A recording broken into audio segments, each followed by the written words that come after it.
พี่น้อยเนาะตอนนี้ก็ได้เวลาแล้วเนาะ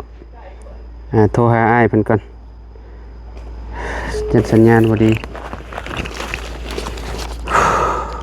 แจ้งอยู่บ่ล่ะฮัลโหลอ้ายโดยได้รายการมาเลยเด้อตัวยาวเราจัดแป้งเลยมีแต่จดเอาเลยเด้อตัวยาว8แผ่นเด้อตัวยาวไปเป็นยาวตัวใดตัวยาวอันน่ะ8แผ่นกะยาวประมาณ6เมตร10เซน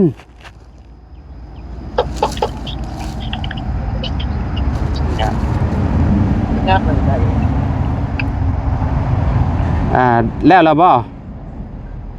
โอเคตัวเราตัวยาวอันน่ะโตสั้นมันน่ะเบิ่งโตสั้นมันก็8แผ่นยาว3เมตร60เซนเด้อ3 เมตร60 เซนแม่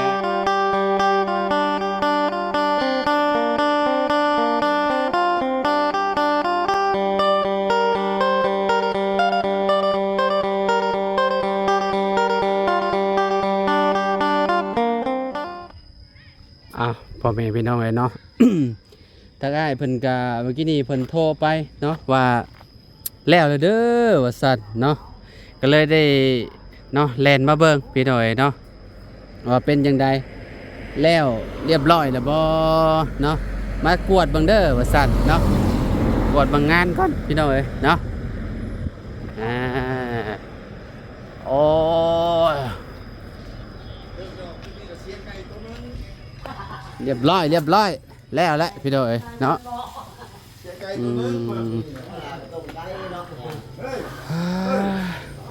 เอาสบายดีเด้อไอเด้อแล้วเรียบร้อยสบายดีตู้สบายดี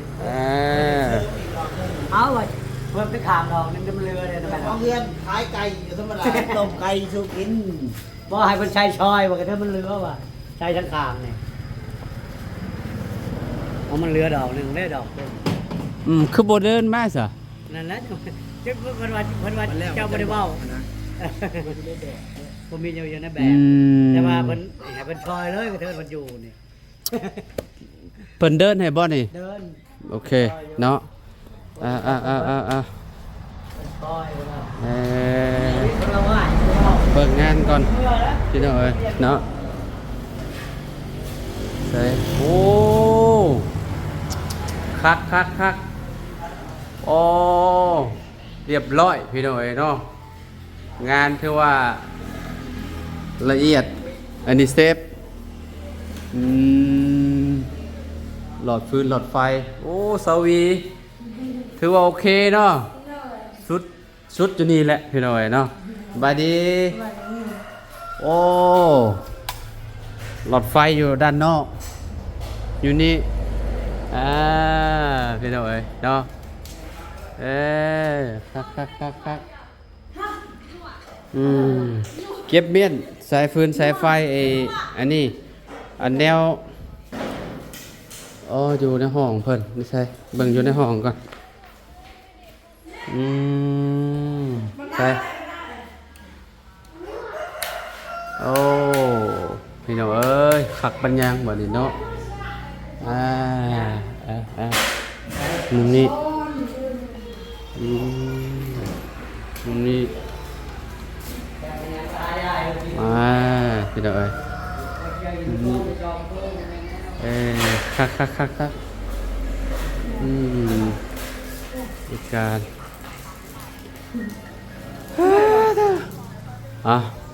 งานพี่น้องเบิ่งเนาะสายฟืนสายไฟระยุงระยะบ่มีและบาดนี้เนาะถือว่าเรียบร้อยแล้วเสร็จสมบูรณ์พี่น้องเอ้ยเนาะนี่คือแบบเศษมันมีแต่เก็บกวาดแล้วก็ทิ่มเนาะตะวีเนาะลูกสาวไปใส่น้องจริงๆไปหาหน่อไม้แหละไปกับไผ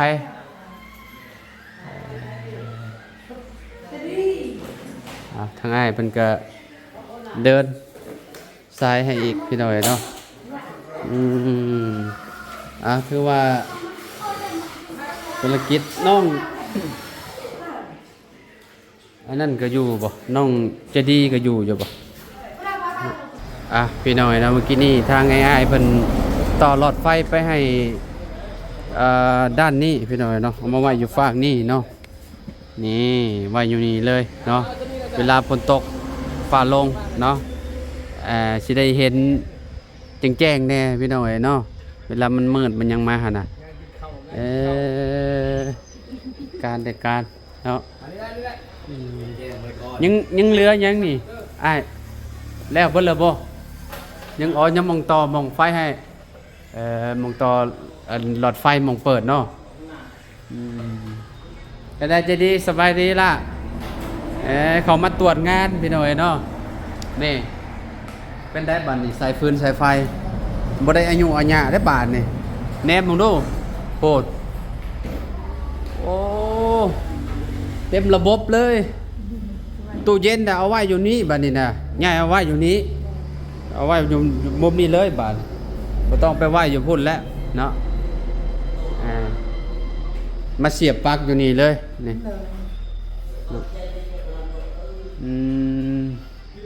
แต่จริงไปหาหน่อไม้ติ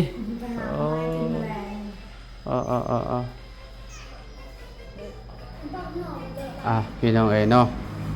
อันนี้ก็เก็บเมียนเด้อพวกอันท่อพวกยังมันสาวีแบบว่าถ้าเฮาอันเอาไว้เฮ็ดอีกเท่านั้นเนาะมันก็ยังเหลือบ่หลายปานใดพี่น้องเอ้ยเก็บเมียนดีๆบัดเพื่อเฮาอยากเดินเข้าห้องคุ้งห้องครัวเฮานะสมมุติว่าเฮามีอันเงินก็ต่อเติมนี่พวกนี้เก็บเมียนเก็บเมียนเก็บไว้พวกสายฟืนสายไฟที่มันเหลือกับบ่หลายปานใดพี่น้องเก็บเมียนอย่างดีเด้อสวีเด้อบ่แม่นว่าสิเอาไปถิ่มอายุอัญญะโทษทีซื้อมาราคาแพงซ้ำพี่น้องเอ้ยเนาะตัวที่มันเหลือเฮาก็เก็บม้วนเมียนเนาะสายฟืนสายไฟอันนี้มันใช้งานบ่ได้ตัวนี้ก็เจ้าอันอาทิมแล้วตัวนี้เจ้าจะเอาไปเฮ็ดหยังก็ได้แล้วแต่เจ้าแม่นอันนั้นก็เอาเมียนกระดานตัวเก่ามันเก็บเมียนเก็บเมียนเนาะ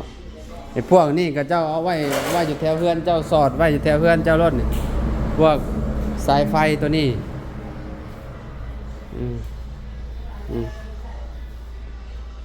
แล้วได้อยู่ ทั้งใจดีกับมาถามจะดีอีกเท่านึงพี่หน่อยเรื่องหลังคาเนาะหลังคาเจ้าเลือกเอาสีตำมูเนาะสีหมากมงกุฎเนาะโอเคสีนี่สีเฮือนเพิ่นสิเอาสีนี้สีเรือนหมัก สีนี้พี่น้องเอาสีออกแบบไม้เนาะสีไม้นะว่าไงสีแบบนี้สายไฟก็ยังเหลือบ่หลายโอ้ไว้ต่อไปอันนั้นก็ได้เด้ฮะต่อไว้ไปเวลาเรามีงานมีการเนี่ยสายไฟเนี่ย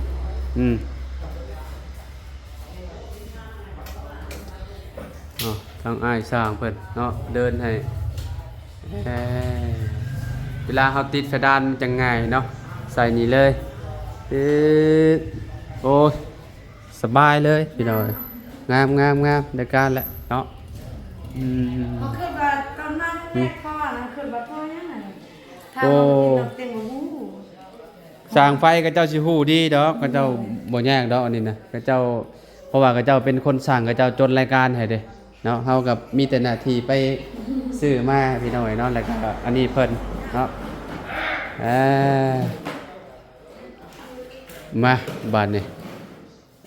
จ่ายเงินน้ำไผอ้ายบ่ทางหน้าอ้าย QR มีบ่ใช่เอาQR ให้เฮาหน่อยคิดเลยเด้อเดี๋ยวดิเป็นมือกล้องให้เราเบาเลยอย่างนี้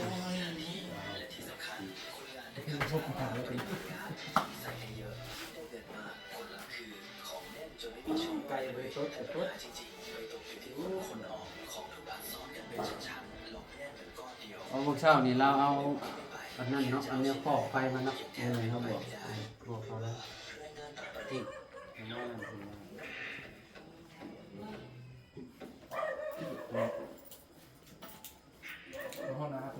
ครื่องตัวล่างแสนสามบวกใส่หม้อเด็กกับลังบวกใส่ลังสองชิ้นละ800,000 กับ 30,000เลย 4,830,000 กีบพี่น้องเนาะเดี๋ยวสิไปบวกกับอุปกรณ์ที่เขาเอานะ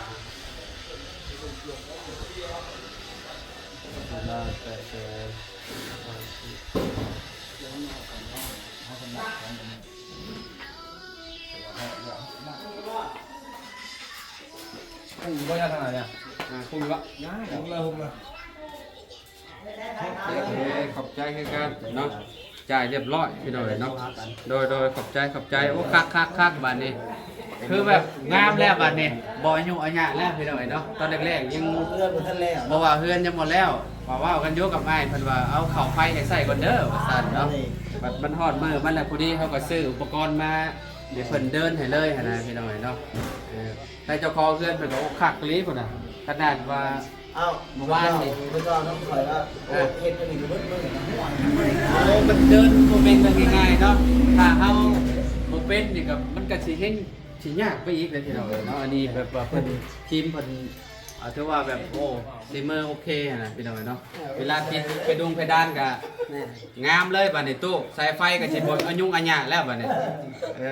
บ่ญาติลูกเหี่ยวเลยเนาะ โดยบ่ย่านลูกเหยียบแล้วบัดนี้ พุ่งพาเนี่ย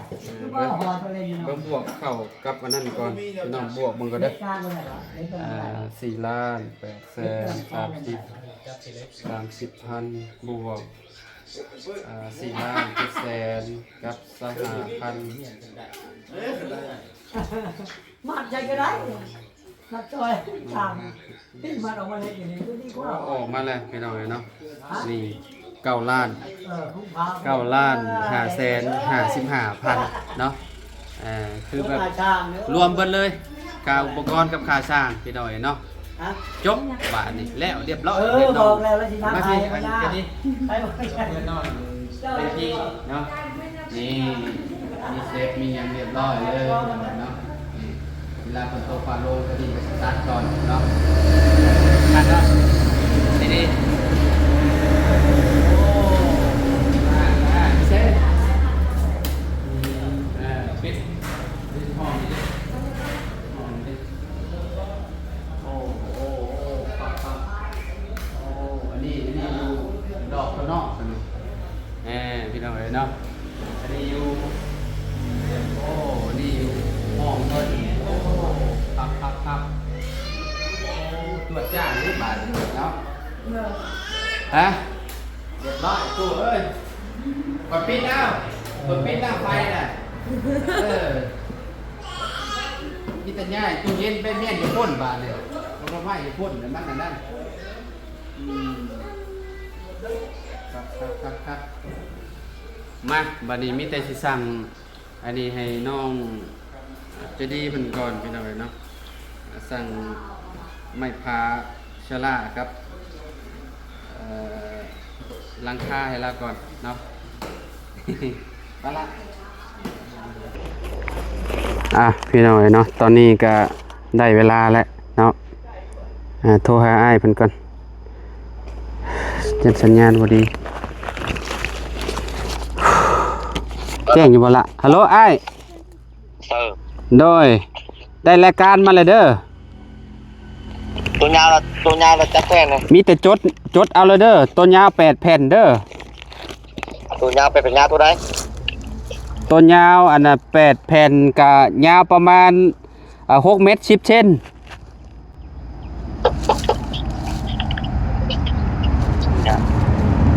ยาวเป็นไง แล้วบ่โอเคตัวยาว อันน่ะโตสั้นมันน่ะเบิ่งโตสั้นมันก็8 แผ่นยาว3 เมตร 60 เซนเด้อ 3 เมตร 60 เซน แม่น ตัวยาวอีกตัวเทิงอีก ตัวยาวตัวเทิงน่ะก็8 แผ่นคือกันยาว6 เมตรกับ10 เซนเด้เจ้าจดแล้วบ่6 เมตร 10 เซนโอเคแม่น6 เมตร 10 เซนแล้วก็โตข้างล่างโตเสียข้างหน้ามันหั่นแหละก็3 เมตร 60จดเรียบร้อยเนาะ8 แผ่นเนาะโอเคอันน่ะลบข้างมันเด้อโตเทิงน่ะยาว8 เมตรเด้อ1 แผ่นเด้อ เม็ดหมดโอเค แล้วก็โตลบข้าง6 เมตร 10 เซนเด้อโตอันลบข้างมันเด้อตัวน่ะเด้อ 2 แผ่นนะ แม่น2 แผ่น รอ แล้วก็อันน่ะเบิ่ง 3 เมตร 60 2 แผ่น ฮะ กับ3 เมตร 60 2 แผ่นอีกแม่นบ่ 3 เมตร 60อีก2 แผ่นแม่นถูกต้อง แม่นเนาะ แล้วก็แผ่นอันนั้นมันเด้อแผ่นเรียบอีกเด้อมองปิดอันนั้นน่ะมองปิดทางหน้ามันน่ะ น่ะ เอาความกว้างประมาณ30พะนะ30 เซนนะจะมาปิดหมองนี้คือเจ้าปิดในเฮือนจริงๆหั่นแหละ อายเข้าใจแล้ว อืม คำนี้นายเข้าใจหมดแล้ว แต่อันนั้นมันได้ซะอันโตขอบข้างมันน่ะโตลบมันน่ะมันมีขนาดซำใดกับซำใดแบบ เจ้าเลือกแบบเลยเจ้าอยากเฮ็ดแบบใดก็ได้ไอ้เฮ็ดอยู่ตามแบบ เฮาก็อยากได้อันซ้ำเพื่อนจริงๆนั่นแหละเอาประมาณกบสำคัญนั่นแหละบ่กบสำคัญ โอเคอืม ตัดเดี๋ยวนี้เลยเด้อ รายการทวนคืนเนี่ยเด้อสิทวนคืนเด้อตัวมุงด้านล่างมันน่ะเด้อ8แผ่นยาว6 เมตร 10เด้อ ไอ้เข้าใจหมดแล้วเดี๋ยวเบาบนยาวบนตุ้มอยู่ถึงแล้วเข้าใจแล้ว โอเคเนาะเข้าใจบ่เลยเนาะ น็อตเอามาน็อตบ่ แม่นเอามาครบโลดเอาเป็นตะปูก็ได้ตะปูตอกนะ บ่กางชีตอดกับปูบ่คักเนาะมื้อหน้าเบียนยาก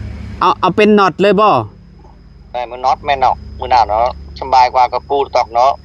โอเคเวลา ไปมื้อหน้าเบียนมันยาก เวลาเฮาตอกแล้วเฮาอันนั้นเลยเนาะ อืม โอเคอ้ายแนะนำเฮาเนาะขอบใจหลายๆเพิ่นแนะนำมาเพราะว่าเพิ่นเป็นช่างใหญ่เด้อพี่น้องเนาะ กับน็อตน่ะอยู่เฮ็ดแอมด้วยแม่เฮ็ดแผ่นแอมด้วยแม่นบ่ซื้อน็อตมาเลยแม่นดอก แม่นอันพวกไม้พากับน็อตก็เอามาพร้อมกันแล้วเด้อนั่นแหละ โอเค จัดมาโดย ส่งมาเด้อ จัดมาให้ตามนั้นเด้อ โอเค โดย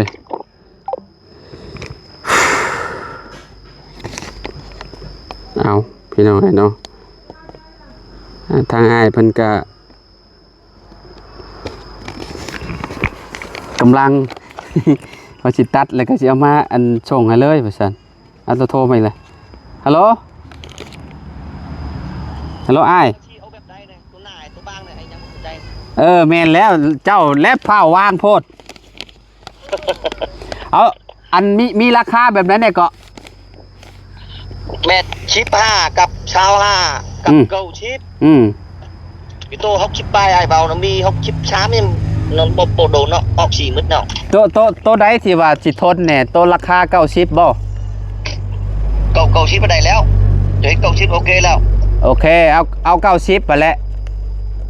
เก้าชิปโอเคแล้วคนตัว60ปลายแล้วไอ้เบานั่น โดยเอาราคาอัน90ไปเลยเด้ออ้ายเด้อ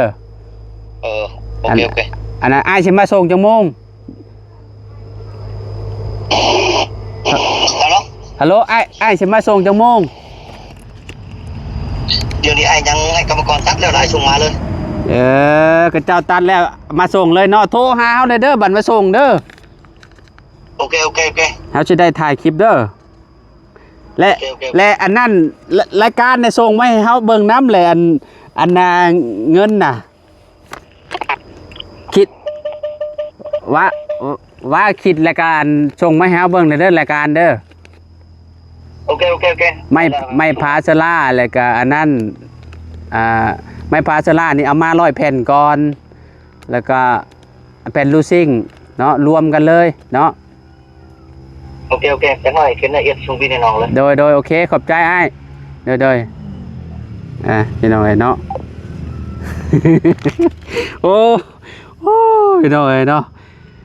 ใครเนี่ยแต่เราเป็นสร้างเดี๋ยวเราก็สิฮู้จักนี่ฮะนะพี่น้องเนาะเพราะว่าชื่อน้ำเล่าสิโอเคกว่านะไม่พาสลาเดี๋ยวถ้าเราอันว่าถ้าเบิ่งนำกันเนาะว่าสิเราสิบวกค่าส่งเท่าใดพี่น้องไม่พาสลานี่น่าสิแผ่นหนึ่ง ลืมไม่พาสลาเลยโอ้ย จะดีเอ้ยตื่นเต้นโพดเนาะโทรอีกก่อนล้านหายว่าจะเนาะ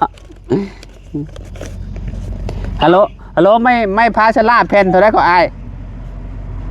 แผ่นแสนหนึ่งน้อง แผ่น100,000บวกค่าส่งแล้วบ่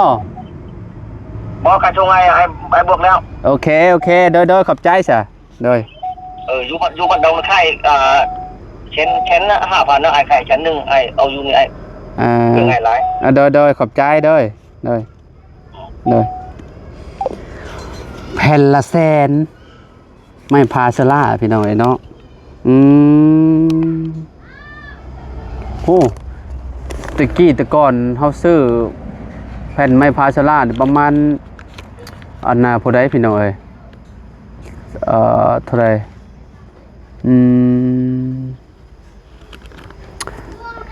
110,000 กีบตะกี้พี่น้องเนาะค่อนข้างสิแพงเนาะซื้ออยู่แถวนี้แหละพี่น้องพอมาพุทธเจ้ากับไม้นี่เพิ่นว่าโอ้แผ่นละ100,000 กีบถือว่าเฮาก็ได้